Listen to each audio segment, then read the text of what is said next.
Horror कहानियाँ थी। कहानी रूट नंबर 375। रात के तकरीबन 10 बज गए थे। शुभ बस स्टॉप पर खड़ा होकर शाम की अंतिम बस का इंतजार कर रहा था, जो उसे कोलकाता से उसके गांव डोकिम्पो तक पहुंचाने वाली थी। पता नहीं आज बस मिलेगी भी या नहीं। मौसम विभाग ने पहले ही तूफान के आने की चेतावनी जारी कर रखी है। जहां तक भी नजर जा रही है, बस पानी ही पानी नजर आ रहा है। इतनी तेज बारिश में ज्यादा देर यहां खड़ा भी नहीं रह पाऊंगा। क्या करूं, कुछ समझ में नहीं आ रहा। ऐसे ही असमंजस में फंसे शुभ अगले 1 घंटे तक उसी बस स्टॉप पर खड़ा रहता है, लेकिन ना तो उसे सामने से कोई भी बस आती दिखाई दे रही थी और ना ही आसपास किसी भी इंसान के होने की आहट सुनाई दे रही थी। रात के अंधेरे में यूं अकेले सड़क पर खड़े हुए अब उससे कुछ अजीब सा महसूस होने लगा था। अचानक ही उसने देखा कि सामने से एक पुरानी पीली धारी वाली बस चली आ रही है, जिसके ऊपर बड़े बड़े अक्षरों में रूट नंबर 375 लिखा हुआ था। थैंक गॉड, रूट 375 की बस मिल तो गई, लेकिन ये बस थोड़ी अजीब लग रही है। मैं इतने सालों से कोलकाता से अपने गांव जा रहा हूं, लेकिन आज से पहले मैंने इतनी अजीबोगरीब दिखने वाली बस कभी देखी नहीं है। रात का समय था। शुभ के पास ज्यादा सोच विचार करने का समय नहीं था, इसीलिए उसने सामने से आती बस के सामने खड़े होकर जोर जोर से हाथ हिलाना शुरू कर दिया। बस उसके बिल्कुल नजदीक आकर रुक जाती है और शुभ लपक कर उसमें चढ़ गया। बस के अंदर जाने पर शुभ ने देखा कि बस बिल्कुल खाली है। बस के अंदर एक ड्राइवर, कंडक्टर और शुभ के अलावा 3 लोग और भी थे, जो बस की सबसे पीछे वाली सीट पर बिल्कुल चुपचाप बैठे हुए थे। उन सभी ने कुछ अजीबोगरीब किस्म के कपड़े पहने हुए थे। अरे, इतने तूफान में कहां जाने के लिए निकले हो? कहां जाना है तुम्हें? देखिए कंडक्टर साहब, मैं यहीं कोलकाता में नौकरी करता हूँ, लेकिन हर शुक्रवार को अपनी माँ से मिलने के लिए डोकिम्पो जाता हूँ मैं। हाँ ठीक है, लेकिन इस बस में सफर करने का एक नियम है कि इसमें बैठने के बाद किसी को भी सोना नहीं है। कंडक्टर की बात सुनकर शुभ मुस्कुराते हुए उसकी बात को टाल देता है। बाहर अभी भी जोरों की बरसात हो रही थी। सड़क पर दूर दूर तक कोई भी नहीं नजर आ रहा था। हर तरफ बस आसमान से बरसता पानी ही पानी था। रात के तकरीबन 12 बज गए थे। शुभ को नींद अपनी गिरफ्त में लेने ही लगी थी। तभी कंडक्टर ने आकर पीछे से उसके कंधे पर हाथ रख दिया। क्या हुआ? कौन है? कौन है? मैंने कहा था साहब कि इस बस में बैठकर सोना नहीं है। अरे ये कैसी बात कर रहे हैं आप? आधी रात का समय है, किसी को भी नींद आ सकती है। हाँ, वही तो मैं कह रहा हूं साहब कि आधी रात का समय है, किसी को भी नींद आ सकती है। और अगर ऐसे ही सभी पैसेंजर सो जाएंगे तो ड्राइवर को भी नींद आ सकती है। अगर ड्राइवर को नींद आ गई तो आप सभी को बहुत समस्या हो जाएगी। और इसीलिए मैं कहता हूं, मेरी बस में सफर करने का पहला नियम यही है कि यात्रियों को सोना नहीं है। कंडक्टर की बात सुनकर शुभ को कुछ अजीब से फीलिंग्स आ रहे थे। उसने महसूस किया कि कंडक्टर बात करते समय थोड़ा अजीब सा बर्ताव कर रहा था। उसकी आंखों के नीचे काले गहरे गड्ढे दिखाई दे रहे थे और पुतलियां बिल्कुल लाल नजर आ रही थी। देखिए, अब आप इस बस में बैठ गए हैं तो आपको जगा कर रखने में आपकी मदद करने के लिए मैं आपको एक कहानी सुनाता हूं। कहानी सुनने से आपको नींद नहीं आएगी। सैकड़ों साल पहले की बात है। कोलकाता में एक समय महाराज आनंद राय बाबू का राज था।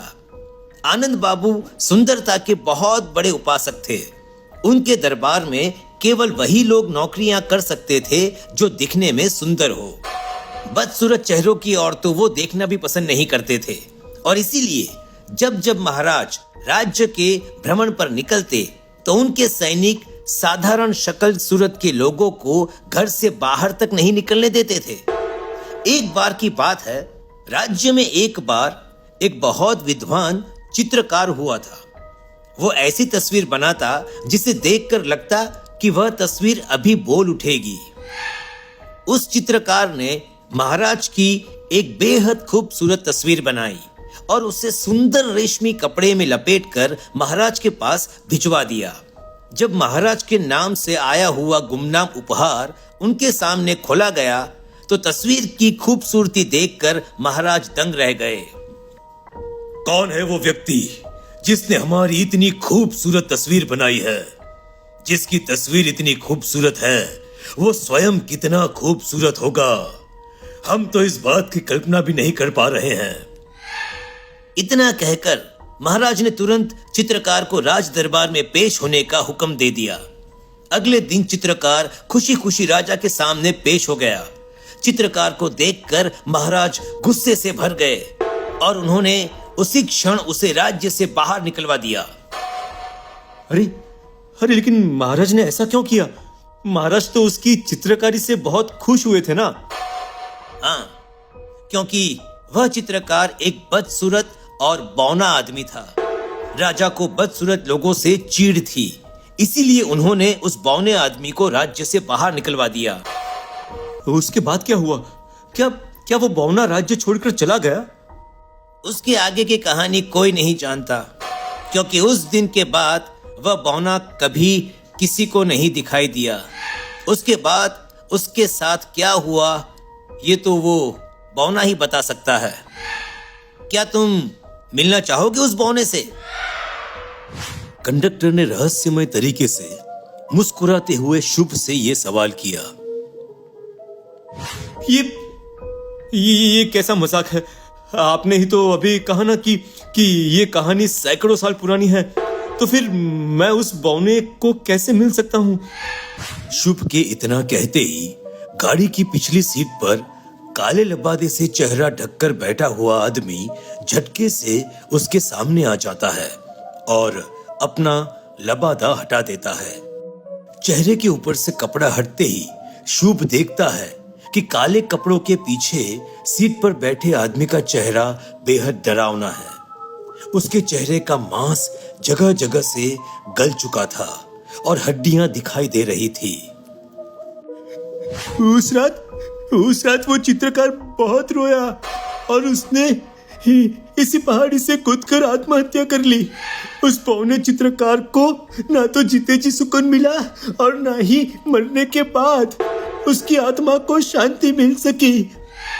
ये सब क्या मजाक चल रहा है? ये सब मजाक है ना? मैं वादा करता हूँ अब मैं नहीं सोऊंगा। ये कहानी यहीं बंद कर दो, मुझे आगे कोई कहानी नहीं सुननी है। शुभ की बात सुनकर कंडक्टर और ड्राइवर जोर जोर से हंसने लगते हैं। जिस बस में बैठकर तुम हमारे साथ अपने गांव जा रहे हो ना, ये बस 20 साल पहले खाई में गिर चुकी है।